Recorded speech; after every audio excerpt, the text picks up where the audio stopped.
channel. Myself Bharti Dubey. Today I will explain the topic dipole in electric field. Now electric field also can be of two types, one uniform and another non-uniform. So first I will deal with dipole placed in a uniform electric field. Already I have explained once that whenever we are taking a uniformity, or when we are saying that electric field is uniform, it is always represented by parallel lines. So these parallel lines are representing here uniform electric field. Now when this dipole, which is having one side plus q charge, another side minus q charge, is left inside this uniform electric field, it will have two forces. So at A,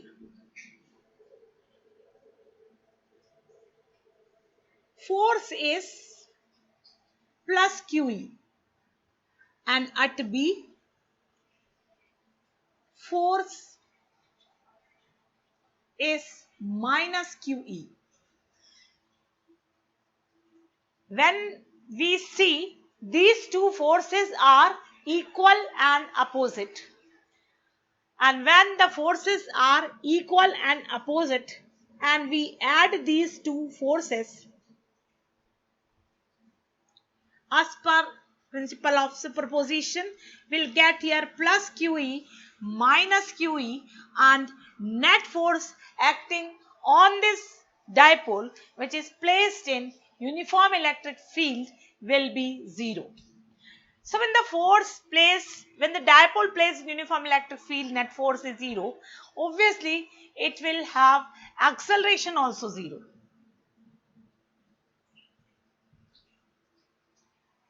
When acceleration is 0, that means it will have no way to move linearly, neither in forward direction nor in backward direction.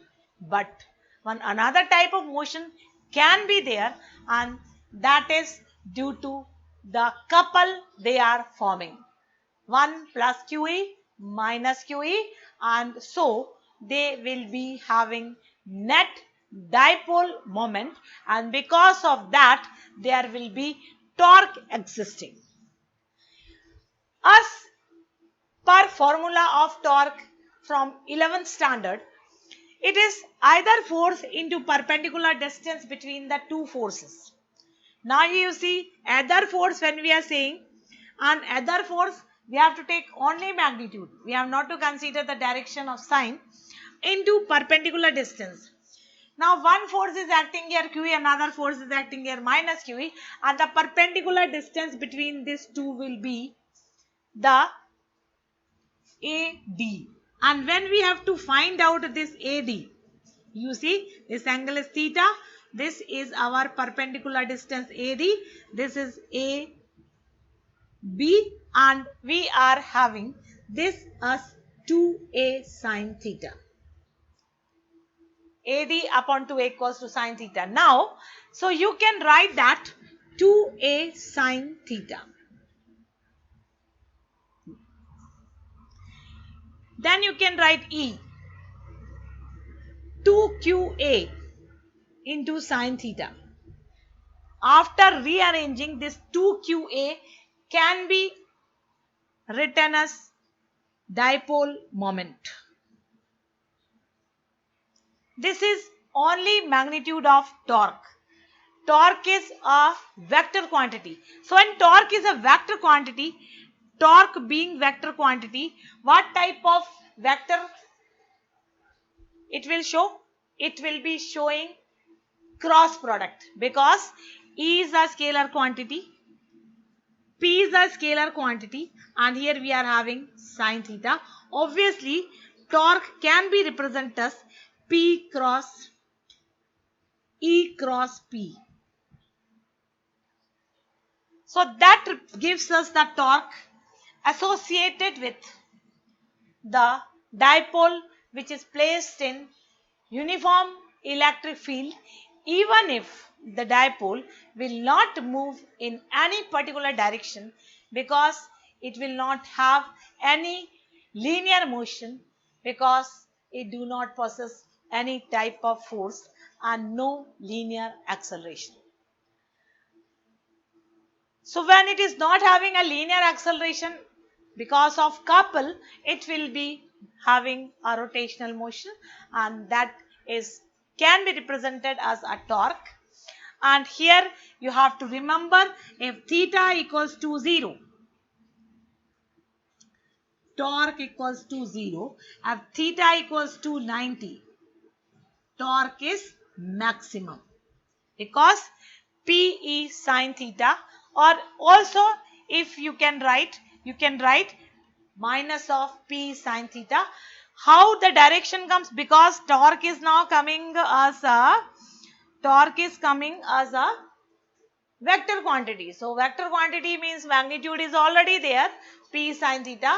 Its direction will be given by right hand screw rule, or you can say the I cross J is equal to K cap. Accordingly, cross product, the format of direction will have to be utilized there. If this dipole is moving in xy plane, its direction will be always assigned in outward direction. Okay. Now the same dipole is placed in a non-uniform electric field. Non-uniform electric field means in this area electric field is something else, and in its area electric field is something else.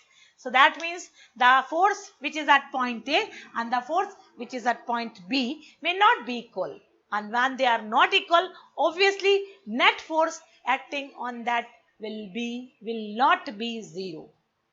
So when the net force acting on that particular dipole due to non-uniformity will not be 0, forces are not equal and opposite, and so net force will be existing. This net force will be providing the acceleration, and because of that there are chances of linear motion. So in that scenario, torque will be 0. So just you can imagine, in uniform electric field when we have taken, the torque was existing, force was 0. But when non-uniform motion we have taken the dipole, the conditions are just contradictory, and the torque has converted to 0 and force is existing there, giving a linear motion to the dipole. So when dipole is parallel, how you can say dipole is parallel to the given electric field? That means electric field is from left to right and the dipole direction is from minus q to plus q. Then always the dipole will have a linear motion along the direction of increasing electric field. How you can say the dipole is anti-parallel? Yes. Here you see the dipole will be placed minus q and plus q, and dipole direction is always from minus q to plus q, opposite to the direction of applied electric field. In that scenario, the dipole becomes anti-parallel to given electric field, but the concept will be same. The dipole will be moving linearly in direction of increasing electric field. How the condition changes? With a slight change, the total part is changed. Here force was 0, torque was existing. But with non-uniformity, torque became 0, but force was existing. So like that, we have concluded the part of dipole moment, very important topic for 12th class board exam. You have to concentrate, and also certain specific small MCQs can be there, derivations can be there. numericals can be there.